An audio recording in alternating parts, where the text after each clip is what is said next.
Il Linussio cresce. Inaugurati i nuovi laboratori con la partecipazione del presidente della provincia di Udine, Pietro Fontanini, del vice sindaco della città di Codroipo, Ezio Bozzini, del sindaco di Bertiolo, Mario Battistuta, dell'assessore di Camino al Tagliamento, Cristina Pilutti, Lionello D'Agostino, presidente della Fondazione Club, Alessandro Meneguzzi di Coppa Alleanza 3.0 e il maestro di cucina Germano Pontoni, che segue l'istituto principalmente nei progetti importanti come l'Expo a Milano lo scorso anno e una rappresentanza del gruppo Alpini di Codroipo che durante lo scorso anno ha messo a disposizione la cucina della propria sede per consentire agli studenti di mettere in pratica gli insegnamenti. Il presidente Fontanini ha espresso il suo rammarico nei confronti della legge regionale Pannontin che dal 1 luglio toglierà alle province la competenza sulle strutture scolastiche, mentre l'ascesa della scuola secondaria Linussio di Codroipo, soprattutto nel settore enogastronomico e dell'ospitalità alberghiera, sembra ormai irrefrenabile. Per capire quale possa essere la visione futura e le esigenze nel giorno dell'inaugurazione dei 3 nuovi laboratori, ho sentito le professoresse Gloria Perosa e Daniela Baraccetti, coordinatrici dell'istituto. Questo è un secondo step, dopo l'avvio di questo nuovo indirizzo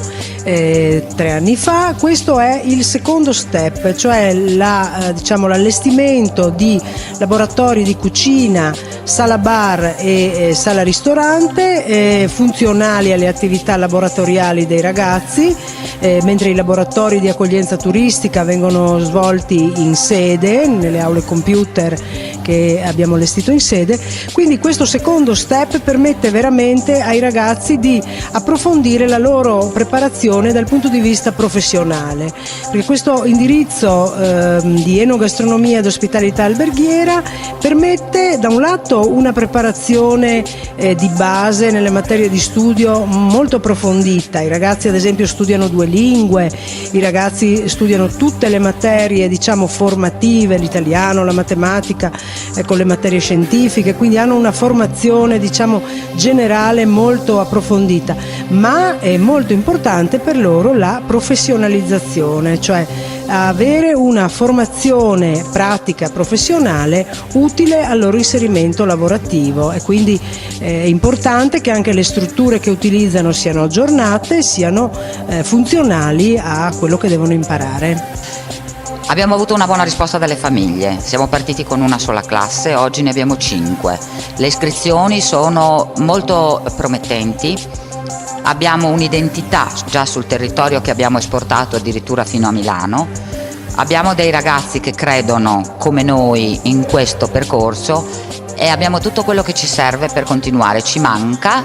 che le istituzioni continuino ad accompagnarci, continuino a sostenerci, continuino a darci quello di cui abbiamo bisogno per formare i nostri ragazzi, che sono i ragazzi di tutti e possono essere anche i nostri figli, che hanno il diritto di poter studiare nel loro territorio,